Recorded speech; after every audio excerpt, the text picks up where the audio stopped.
Hey guys, welcome to another Strixhaven Commander 21 Precon upgrade video. Finally figured out a name and I'm almost done with these. Um so in our last few videos I went through the some of the other colleges that came out for the Commander 21 uh that series for Strixhaven. And I think the first video was the Witherbloom. Second one was Prismari, I think, and then the third one was Lorehold. Today we're gonna be looking at I'm gonna be going over the Silverquill Precon deck. Silverquill um is what it. So again, these upgrades I do watch the Command Zone, kind of take inspiration from them. Pull out the cards I like kind of that they kind of take out. I do kind of read the ones they take out though, and sometimes I'll put them back in. Sometimes I won't, or I'll just be like, oh, this card's actually kind of fits more my play style than probably like what they were going for. So yeah, I think we can just kind of jump straight into it. These are pretty straightforward. Um, there was a couple of things. Okay, so side note, I did end up buying a another pre-release kit at my local game store, and I got some Witherbloom stuff. So don't I know I got the snarl. I forget what it's called, the black green snarl. But I also got Belladros. Um that focuses the Elder Dragon. So I gotta figure out what I'm taking out to put it in because Elder Dragons are cool. And I was thinking about it, and I think except for the Prismari one, I think I actually have all the other Elder Dragons kind of in their respective decks. So, um, spoiler alert, the Silver Quill Dragon is also in the Silver Quill deck. So, um, yeah, let's just kind of just jump right into it, guys. All right. So, like I said, was the Silver Quill Statement Precon deck. So I'm gonna kind of go over with the lands, artifacts, enchantments. We'll go over the commander really quick, instants, sorceries, and then our creatures. I'll kind of shuffle through them and kind of show what I added in and stuff. But first of all, the commander that we're going with is Brina the Demagogue. It is a 1/3. It costs one black and a white for a 1/3 bird warlock with flying. And it just says, whenever a player attacks one of your opponents, if that opponent has more life than another of your opponents, that attacking player draws a card and you put two 1/1 counters on a creature you control. Now, when I first read that ability and when I first heard that ability, um, I was crazy confused. I was like, I don't know what I don't know what I'm I don't know what I'm looking at or reading. But kind of seeing it in action, I was like, okay, I kind of get it. A little bit still confusing at times, but I kind of understand how it works now. So that's always good. Um yeah, okay. So really quickly, the cards that the command zone suggested taking out of the Silver Quill Precon was the Guardian Archon, the Angel of Serenity, Tesa, Envoy of Ghosts, Zatalpa, Primal Dawn, Vow of Duty, Parasitic Impetus, Soul Snare, Haunted Lamassu, Guinean Champion of Justice, and Coveted Jewel. Yeah. And then the ones that they kind of suggested putting in were Keeper of the Accord, Talisman of Hierarchy, Mind's Eye, Ancient Craving, Generous Gift, Council's Judgment, Austere Command, Correction, Reclamation, and Gonti, Lord of Luxury. I think there was one more. Yeah, there was one more. and I don't remember what it was. Um, and I just never went back and kind of wrote it.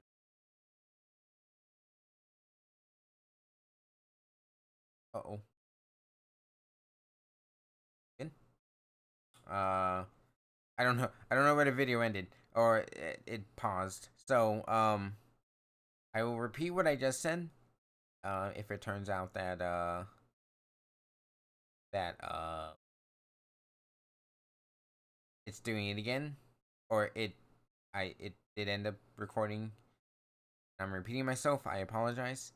The cards that Command Zone suggested they put in, or that they were gonna put in for their precon upgrades was Keeper of the Accord, Talisman of Hierarchy, Mind's Eye, Ancient Craving, Generous Gift, Council's Judgment, Austere Command, Phyrexian Reclamation, Gonti, Lord of Luxury, and there was one more, but I didn't hear it, I guess, and I didn't go back and watch it, but the ones that they suggested to take out, I did take out. And again, I did have my own cards that I wanted to put in, so there were some other cards that I took out, or just replaced with other ones. Or I might even have some that are still in here.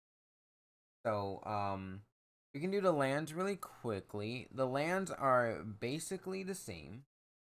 I kept the Secluded Step in, Basic Plains, Basic Swamps, the Bajuka Bog, I kept in, as well as there was the cycle, yeah, the Baron Moor, the cycle, and then I kept most of the dual lands in Orzhov Basilica, Temple of Silence, Silverquill Campus, Command Tower, Tainted Field, Cave of Oilos, Buried Landscape, Exotic Orchard, Temple of the False God, and then the cards that I did add, I don't remember which cards I took out, but I did add the Shine Shadow Snarl, which is the white black dual land from Strixhaven, Fetid Heath that I had pulled from Double Masters a good while ago, uh, the Bright Climb Pathway, and the other side, and I don't remember what the other side. Grim Climb Pathway. Uh, that I pulled from yeah, what's that? I think this is the Zendikar one, right? I think it was from one of the collector boosters. And then Vault of Champions from the Commander Legends, which is the one that comes untapped if you have two or more opponents, which I try to do, so it's always probably gonna come untapped. So that's kind of it for the lands. I Rogue's Passage and like Opal Palace, and then the Study Hall. I think I always kind of take out of these decks because like they're okay, but they're also like not that great, so I kind of stay away from them. In terms of artifacts, I don't think I added anything because I didn't have any. Yeah, Orzhov Signet came with the deck, luckily. And all these other ones already came with the deck as well. Soul Ring comes with every deck now, Mind Stone, Arcane Signet, Victory Chimes. So the artifacts kind of stayed the same. I don't think I took any out, but I also just don't remember the full deck list as well. Enchantments. I don't think I added one. And this is more of a this is my play style more than what was suggested or possibly even good. So yeah, the Martial Impetus, the Curse of Disturbance, the Cunning Rhetoric, Citadel Siege, Duelist Heritage, Ghostly Prison, Together Forever, and then the card that I added in, which again is a just kind of like a personal favorite of mine, Debtor's Knell, which is 4 and 3 white black hybrid mana for an enchantment, and at the beginning of my upkeep, put target creature card from a graveyard onto the battlefield under your control. Now, this is one of those cards that probably not the best. Probably could be easily replaced by something better, but I just really like this card. I put this in a lot of my um Orzhov decks. I was trying to think of the white black name. I was like, it's not Silverquill. It's there was a name. I swear there was a name. Orzhov. Duh, I'm looking at it right here. Orzhov. I do like putting these in my Orzhov decks. Again, probably not the best card, but it's more of a personal favorite of mine. It's what I like doing. Um, Once this is over, I'll kind of maybe try to go over some of the strategies that I had with the deck. I don't really have too much of a strategy with this deck as opposed to this is just a pile of cards I thought were good. So, instance, there was a few, there's like 5 instances I put in. So I don't remember what I took out exactly. But, Slinging Study, Other End, Fracture, Ink Shield, which I didn't read before, but I read it because someone I forget where it was, either in a TikTok or on a Magic video mentioned it, and I was like, they're like, this card's super good, and I was like, I don't remember this, so I read it, and I was like, wait, this card's actually pretty heckin' good. So, Oblation. And then the 5 cards that I put in were Vampiric Tutor, which I pulled out of Commander Legends. So super busted card, super good. Just one black for an instant to search your library for a card, put it on top, you lose 2 life. I thought about putting this in the Witherbloom deck, and I still might, but I'm gonna keep it in here for now. The Witherbloom deck does play with a lot of life total, so it can easily fit in this and not be a detriment to that deck. In terms of oh, I don't know if losing 2 life is ever gonna be worth it. No, I always have a bunch of extra life that I can spare. So, and I'm already adding the dragon in, so um, the what is it? I was gonna say the Liliana. The Professor Onyx that was in the Witherbloom deck was actually originally in this deck before. I had put it in here, and I was like, okay, that's cool, but it didn't really fit too well. Um, yeah, it's Professor Onyx, it's a Planeswalker, that's cool and all, but it didn't really do much for what the deck was going for. At least with Witherbloom, it has the Magecraft of gaining 2 life, opponents lose 2 life, which does fit with that theme of what that deck is going for. And so I took Professor Onyx out of this one, put it in that one because it just felt more of a fit. Swords to Plowshares. Good card. I pulled this out of the set booster box that I had gotten for Strixhaven, so really excited to play this. I don't think I've actually ever owned the swords. Not that they're expensive, but I just never really bothered to get one. But yeah, the Mystical Archives are always super pretty cards, so decided to throw it in. Vanishing Verse. It is a white black for an instant exile target monocolored permanent. Permanent, not creature or anything.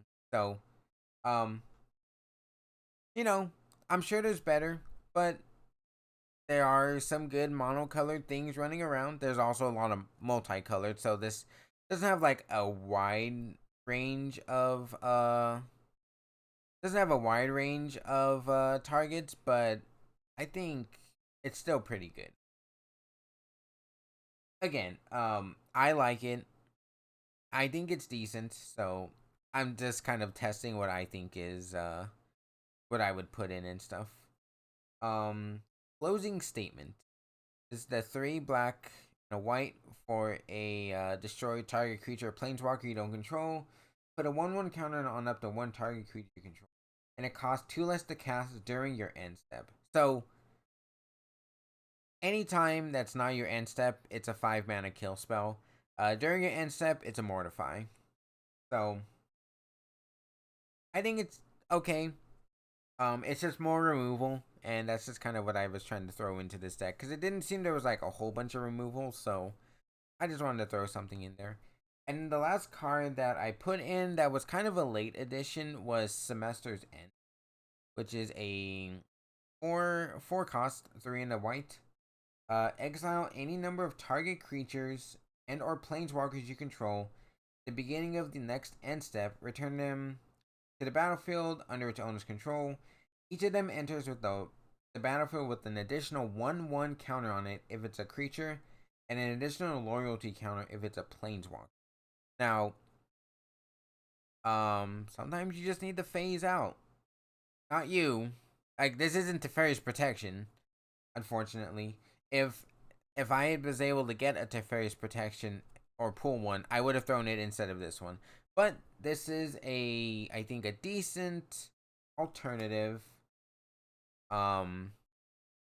It is expensive, yes, but sometimes you just need that extra protection for yourself. And so yeah, like I said, there's probably better options. Teferi's Protection is just clearly the better option for this. But since I didn't have access to it and I didn't want to just buy it just for this deck, just went with this since I had it. Okay, and then next is our sorcery. Okay, so the only sorceries I really added were the Austere Command and the Council's Judgment. But everything else I kept the same. Promise of Loyalty, Eternal Offering, Carnation Technique, Shatter the Sky, because who doesn't need board wipes? Clearly, Wrath of God is just a better version of this, but didn't have it. Don't have it. Ambition's Cost, Tragic Arrogance, which is it's another board wipe, right? Sort of. Each player you choose from among them in terms of player controls an artifact, creature, enchantment, and planeswalker. Okay, so it's like sacrifice the rest. That's actually really good with Turgrid. Actually, would be good. Okay, and then the 2 cards that I put in that the command zone had suggested was Austere Command, which I think I pulled this from Commander Legends. I'm not super sure where I got it from, but I think it was Commander Legends. It's a 4 and white for a sorcery, and you choose 2 from the list of 4 options. One of them is destroy all artifacts, destroy all enchantments, destroy all creatures with converted mana cost 3 or less, or destroy all creatures with converted mana cost 4 or greater. So, for 6 mana, you could board wipe everything on the field, or all creatures on the field. Get rid of artifacts and some creatures, enchantments and all creatures. Generally, probably usually all artifacts. I've seen this played like a good number of times, and everyone seems to always go for artifacts. Artifacts are just really strong in commanders, so that's just something that people usually go. And then the other card I added, which I had pulled from Double Masters, was Council's Judgment, which is 1 and 2 white for a sorcery, and it has Will of the Council. And starting with you, each player votes for a non-land permanent you don't control.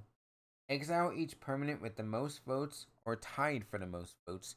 So this can easily, if there's a big threat on the table, and that like it's affecting everyone, you can just be like, look, this is the problem. Let's just get rid of it. And then you pop, if you're lucky enough, maybe you can get rid of something else. Or, either up to 4 things, it's either you get one to 4 things, really, right? So, because if it's all tied for 1, then each of those gets exiled, so. Okay, and then lastly, we have our creatures. The creatures were mostly the same. I added I added 5 creatures to this precon deck. And I did take out, I think, the ones that they suggest. I don't see any of them in here. But, so we got Nils, Combat Calligrapher, Oresco's Explorer, Knight of the White Orchid, which is, can be mana ramp, Sun Scorch Regent, Orzhov Advocist, Deathbringer Liege, Keen Duelist, Boreas Charger, which is also leaves the battlefield. Choose an opponent who controls more lands than you. Search your library for a number of planes equal to the difference and reveal them. Put one of them onto the battlefield tapped, the rest into your hand. So this is also more mana ramping in white. Magister of Worth, Necropolis Regent. Sorry, I did not know how to read. Whenever a creature you control deals combat damage to a player, put that many 1/1 counters on it. This deck is very 1/1 counter heavy, so that's kind of like the theme for this one, right? Is 1/1 is counters, 1/1 counters. Seem to me at least, which was good. Bold Plagiarist, Elite Scale Guard, Scholarship Sponsor, Felisa, Fang of Silverquill, which does. This one is kind of like why the. Was this the. No. Come on. It was a creature I thought that mattered about 1/1 counters on your stuff. I was gonna say Seedborn Muse. Windborn Muse. It is a ghostly prison on legs. Bane the Broker. Deathbringer Regent, Selfless Squire, which I kind of like past this. I didn't think it was like okay. I didn't read this like all the way through when I first saw it. I was like, oh, it's a 1/1 for 4. I'm like, oh, that seems kind of stupid. I kind of read the card and I was like, actually, this card is so good. I'm an idiot. Author of Shadows. Then we're kind of getting in. And then here's the cards that I added. So Keeper of the Accord was one of the ones that the Command Zone suggested. I got this from Commander Legends as well. And so Keeper of the Accord is a 4 mana value, 3 and a white for a 3/4 human soldier. At the beginning of each opponent's end step, if that player controls more creatures than you, create a 1/1 white soldier creature token. Cool, creature tokens. That's neat. But what it's really here for is this bottom paragraph of text, which says, at the beginning of each opponent's end step, if that player controls more lands than you may search your library for a basic plains card, put it onto the battlefield tapped, then shuffle your library. If you're down in mana, this will bring you right up.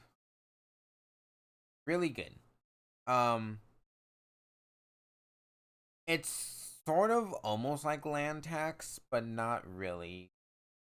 And on a creature. So it's actually not like land tax at all. It's sort of, it's got a similar kind of effect almost. But or no, the unicorn does. Was it the unicorn? I'm gonna call it a unicorn, but I don't think it was the unicorn. I don't think it was a unicorn. It was the Pegasus, right? Yeah, this one. This one's sort of like a land tax. Yeah, a land tax when it dies, but you know, that's okay. So yeah, so moving on, I added in Shale, the black and white D. So the front side is a 1 and a white for a 1/1 bird cleric with flying and vigilance, and you tap it, put a 1/1 counter on each creature that enters the battlefield under your control this turn. Super good, really good. Then we got the backside, which is Ambrose, Dean of Shadow, which is 2 black for a 4/4 Human Warlock. And tap it, put a 1/1 counter on another target creature, then Ambrose, Dean of Shadow. Oh, put a 1/1 counter on another target creature, then Ambrose, Dean of Shadow deals 2 damage to that creature. Whenever a creature you control with a 1/1 counter on it dies, draw a card. So, this is the one that's the one that cares about 1/1 counters. I knew there was a card that I somewhere that cared about 1/1 counters and dying with them. It's the backside of this. Um, I'm sure the backside is really good, or is good. Um, but as a really bad Magic player, I don't actually know if it's good. So I always like playing the front side just for the getting extra counters on. Okay, so then the other two that I added was the Luminarch Aspirant, which is 1 and a white for a 1/1 human cleric. At the beginning of combat on your turn, put a 1/1 counter on target creature you control. Now this card is all over standard, or not all over standard, but it's in standard and it's pretty good in standard. And I'm gonna be honest, like I don't know too much about. I don't have the extensive magic library knowledge in my brain, so I kind of just go off of like the sets I know and stuff I've seen. And this I've seen do pretty good things. So, for a 2-drop, it's not that bad. You get at least 1/1/1 counter most of the time on something. So, I put that in. I'm sure there's better alternatives, but I like it. Leonin Lightscrap is a 1 and a white for a 2/2 cat cleric, and it has Magecraft. Whenever you cast or copy an instant or sorcery spell, creatures you control get +1/+1 until end of turn. Again, it's in standard. I've seen it played in draft and limited, and it always like destroys me. So I was like, I have one of these. Let's see how it goes. There are a good number of spells or instant sorceries in this, so hopefully the Magecraft can trigger at least a couple of times a turn. I don't know, to be honest, but yeah, Magecraft is like, I feel like that's a mechanic that you kind of play around, and I don't do that too often, but getting it off at least a couple of times a turn I think is fine. So again, I'm sure there's better alternatives, but for what I had available to me, this is kind of what I wanted to throw in. And the last creature that we put in was Big Daddy himself, Chandrix Silverquill, the Elder Dragon, the 5-cost, 3 and a white and a black for a 2/5 Elder Dragon with flying and double strike. At the beginning of combat on your turn, you may choose to. Each mode must target a different player. Target player creates a 2/1 white and black Inkling creature token with flying. Target player draws a card and loses 1 life. Target player puts a 1/1 counter on each creature they control. Now, I played with this in Sealed, and every time I threw it down, it just kind of seemed to like, if it stuck around for like 2 turns, it just ran away with the game. Because I didn't never knew which modes to choose. So I always put the well, okay, I knew what modes I wanted to choose. Um and it was always to draw a card, lose a life for me, and then either give my opponent an ink. There were times in those sealed games that me losing a life meant I was unsure about how the next turn was gonna go, and I didn't want to take that 1 life and then that 1 life be the difference between me losing and surviving another turn to possibly win. So in sealed, what I generally did was chose the put the 1/1 counters on my creatures and then gave my opponent any summoning, because it wouldn't do much, right? Like they'd be forced to block something anyway, so it tended to work out pretty quick or pretty good in my sealed pools at least. Okay, so that's gonna be it for the deck. In terms of gameplay and how the deck runs, um, this deck is very, very much based on 1/1 counters and kind of just getting your big stuff into play and all that jazz. So, um, the creatures all focus on that. The rest of the deck kind of just doesn't really seem to focus on putting 1/1 counters on creatures as opposed to getting rid of threats. So, I'm not super sure how it goes. I know this is supposed to be kind of like a politics deck. Um, there's like a lot of ramp. There's a lot of like, here's what I'm doing, and you guys can interact if you want, but it doesn't matter if you kind of thing. So I don't really have like any like super like, oh, here's what the deck is trying to do, other than like it kind of just seems like a pile of good stuff or decent to good stuff. Not even a good like not even black white good pile. It's just kind of like, oh, it's like black white decent pile with some good cards in there and whatnot. So yeah, I haven't really had a chance to test this too much, or and by too much I mean not at all, because I just haven't had a chance to play with it against anyone. But like